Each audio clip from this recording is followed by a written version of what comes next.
Item ಯಾವುದೇ ಇರಲಿ try ಮಾಡಿ ಆಚಿ ಚಿಕನ್ ಮಸಾಲಾ. ಆಚಿ ಚಿಕನ್ ಮಸಾಲಾ. ರಾಜ್ಯದ ಜನರಿಗೆ ಮತ್ತೊಂದು ಬೆಲೆ ಏರಿಕೆಯ ಶಾಕ್ ಎದುರಾಗಿದೆ. ಬೇಸಿಗೆಗೆ ಮುನ್ನವೇ ಬೆಲೆ ಏರಿಕೆಯ ಶಾಕ್ ಎದುರಾಗ್ತಾ ಇದೆ. ಸಾಮಾನ್ಯವಾಗಿ ಬೇಸಿಗೆಗಾಲ ಬಂತು ಅಂದ್ರೆ ಬೆಲೆ ಏರಿಕೆ ಆಗುತ್ತೆ, ಯಾಕೆಂದ್ರೆ ಬೆಳೆಗಳನ್ನ ಬೆಳೆಯೋದು ಕಡಿಮೆ ಇರುತ್ತೆ. ಹಾಗಾಗಿ ಈಗ ಬೇಸಿಗೆಗೂ ಮುನ್ನವೇ ಬೆಲೆ ಏರಿಕೆಯ ಶಾಕ್ ಜನರಿಗೆ ಎದುರಾಗ್ತಾ ಇದೆ. ಅದು ಕೂಡ ದಿನನಿತ್ಯದ ಅಗತ್ಯ ವಸ್ತುಗಳ ಬೆಲೆ ದಿಢೀರ್ ಅಂತ ಏರಿಕೆ ಆಗ್ತಾ ಇರೋದು. ಅಕ್ಕಿ, ಬೇಳೆಕಾಳು, ಮೆಣಸಿನಕಾಯಿ ಬೆಲೆಯಲ್ಲಿ ಹೆಚ್ಚಳ ಆಗ್ತಾ ಇರೋದು ಜನಸಾಮಾನ್ಯರಿಗೆ ಶೀಘ್ರದಲ್ಲಿಯೇ ಮತ್ತಷ್ಟು ಬೆಲೆ ಏರಿಕೆಯ ಬಿಸಿ ತಟ್ಟುವ ಸಾಧ್ಯತೆ ಇದೆ. ಅದು ಕೂಡ ಅಗತ್ಯ ಪದಾರ್ಥಗಳ ಬೆಲೆ ಏರಿಕೆ ಆಗಿರೋದು ಮತ್ತೊಂದು ಬರೆ ಇಲ್ದಂತೆ ಆಗಿದೆ ಅಂತಾನೆ ಹೇಳ್ಬೋದು. ಸಾಮಾನ್ಯವಾಗಿ ಬೇರೆ ವಸ್ತುಗಳೆಲ್ಲ ಅಂದ್ರೆ ಹೇಗೋ ಹೋಗಪ್ಪ ಬಿಡಿ ಅಂತ ಮಾಡ್ಬೋದು. ಆದ್ರೆ ಅಕ್ಕಿ, ಬೇಳೆಕಾಳು, ಮೆಣಸಿನಕಾಯಿ ಇವೆಲ್ಲ ಪ್ರತಿನಿತ್ಯ ಅಗತ್ಯವಾಗಿ ಬೇಕಾಗಿರುವಂತಹ ವಸ್ತುಗಳು. ಇದರ ಬೆಲೆ ಏರಿಕೆ ಆದ್ರೆ ಸಾಕಷ್ಟು ಹೊರೆ ಆಗತ್ತೆ, ಬರೆ ಹಾಕದು ಅಂತಾನೆ ಹೇಳ್ಬೋದು. ಕಾರಣ ಏನು ಅಂತ ನೋಡ್ತಾ ಹೋಗೋದಾದ್ರೆ ಬೇರೆ ಬೇರೆ ದೇಶಗಳಿಗೆ ಅಕ್ಕಿಯನ್ನ ಹೆಚ್ಚಾಗಿ ರಫ್ತು ಮಾಡ್ತಾ ಇರೋದೇ ಈಗ ಏರಿಕೆಗೆ ಕಾರಣ ಅಂತ ಕೂಡ ಒಂದು ಹೇಳ್ತಾ ಇದ್ದಾರೆ.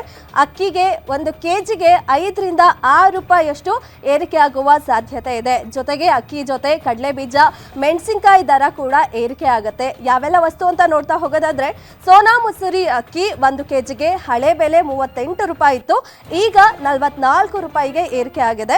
RFO ಅಕ್ಕಿ ಈ ಮೊದಲು 49 ರೂಪಾಯಿ ಇತ್ತು ಕೆಜಿಗೆ, ಇವಾಗ 54 ರೂಪಾಯಿ ಆಗಿದೆ. ಹಾಗೆ ದೋಸೆಗೆ ಬಳಸುವಂತಹ ದೋಸೆ ಅಕ್ಕಿ ಈ ಮೊದಲು 29 ರೂಪಾಯಿ ಇತ್ತು, ಈಗ 39 ರೂಪಾಯಿ ಆಗಿದೆ. ಮತ್ತೆ ಮೆಣಸಿನಕಾಯಿ 260 ರೂಪಾಯಿ ಇದ್ದಿದ್ದು ಇವಾಗ 420 ರೂಪಾಯಿಗೆ ಏರಿಕೆ ಆಗ್ತಾ ಇದೆ. ಎಸ್ ಬಗ್ಗೆ ಹೆಚ್ಚಿನ ಮಾಹಿತಿ ಕೊಡ್ತಾರೆ metro bureau head Ullas S ಕಿರುವಾಸೆ.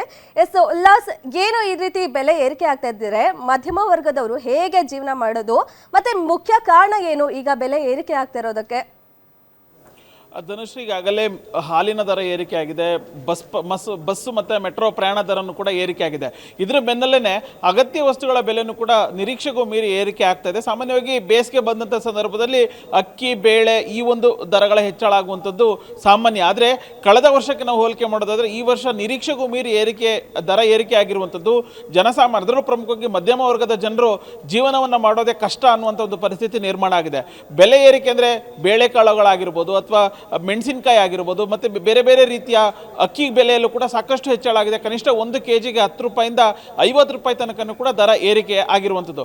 ಪ್ರಮುಖವಾಗಿ ವ್ಯಾಪಾರಿಗಳು ಈ ಒಂದು ದರ ಏರಿಕೆಗೆ ಕಾರಣ ಏನು ಅಂತಂದರೆ ಈಗಾಗಲೇ ಒಂದಷ್ಟು ಕೇಂದ್ರ ಸರ್ಕಾರ ದವಸ ಧಾನ್ಯಗಳಿಗೆ ಸಂಬಂಧಪಟ್ಟಂತೆ ಮಿನಿಮಮ್ ಸಪೋರ್ಟಿಂಗ್ ಪ್ರೈಸ್ ಅಂತ ಏನು ಘೋಷಣೆ ಮಾಡಿದೆ, ಅದು ಕೂಡ ಬೆಲೆ ಏರಿಕೆಗೆ ಪ್ರಮುಖವಾದಂಥ ಒಂದು ಕಾರಣ ಅನ್ನುವಂಥ ಒಂದು ಮಾತನ್ನು ಹೇಳ್ತಿದ್ದಾರೆ. ಅದ್ರ ಜೊತೆಗೆ ನಮ್ಮ ದೇಶದಲ್ಲಿ ಬೆಳೀತಾ ಇರುವಂತಹ ಅಕ್ಕಿಯನ್ನು ನೆರೆಯ ಬಾಂಗ್ಲಾದೇಶಕ್ಕೆ ಅತಿ ಹೆಚ್ಚಿನ ಪ್ರಮಾಣದಲ್ಲಿ ರಫ್ತನ್ನು ಮಾಡ್ತಾ ಇರುವಂಥದ್ದು ಕೂಡ ದರ ಏರಿಕೆಗೆ ಪ್ರಮುಖವಾದಂಥ ಕಾರಣ ಅನ್ನುವಂತಹ ಒಂದು ಮಾಹಿತಿಯನ್ನು ವ್ಯಾಪಾರಸ್ಥರು ಹೇಳ್ತಿದ್ದಾರೆ. ಇದ್ರ ಜೊತೆಗೇ ಕಾರ್ಮಿಕರ ವೇತನ ಆಗಿದೆ, ಅದು ಕೂಡ ಹೆಚ್ಚಳ ಆಗಿದೆ. ಜೊತೆಗೆ ಯಾವುದೇ ಒಂದು ಬೆಳೆಯನ್ನು ಬೆಳಿಬೇಕು ಅಂತಂದ್ರೂ ಕೂಡ ಅದರ ನಿರ್ವಹಣಾ ವೆಚ್ಚ, ಗೊಬ್ಬರ ಆಗಿರ್ಬೋದು ಅಥವಾ ಔಷಧಿ ಆಗಿರ್ಬೋದು, ಇವೆಲ್ಲ ದರನೂ ಕೂಡ ಹೆಚ್ಚಳ ಆಗಿರೋ ಹಿನ್ನೆಲೆಯಲ್ಲಿ ಅನಿವಾರ್ಯವಾಗಿ ದರ ಏರಿಕೆ ಆಗಿದೆ ಅನ್ನುವಂಥ ಒಂದು ಮಾತನ್ನು ಕೂಡ ಹೇಳ್ತಿದ್ದಾರೆ. ಆದರೆ ಇದೆಲ್ಲದಕ್ಕಿಂತ ಮುಖ್ಯವಾಗಿ ವರ್ಷದಿಂದ ವರ್ಷಕ್ಕೆ ನಾವೇನು ಕೆಮಿಕಲನ್ನು ಬಳಕೆ ಮಾಡಿ ಬೆಳೆಯನ್ನು ಬೆಳೀತಾ ಇದ್ದೀವಿ, ಬೆಳೀತಾ ಇರುವಂತಹ ಇಳುವರಿನೂ ಕೂಡ ಕಡಿಮೆ ಆಗಿರೋದು ಈ ಒಂದು ದರ ಏರಿಕೆಗೆ ಕಾರಣ ಅನ್ನುವಂತಹ ಒಂದು ಮಾತನ್ನ ವ್ಯಾಪಾರಿಗಳು ಹೇಳ್ತಿದ್ದಾರೆ. ಧನುಶ್ರೀ, ಓಕೆ, ಥ್ಯಾಂಕ್ ಯು ನಿಮ್ಮೆಲ್ಲ ಮಾಹಿತಿಗೆ.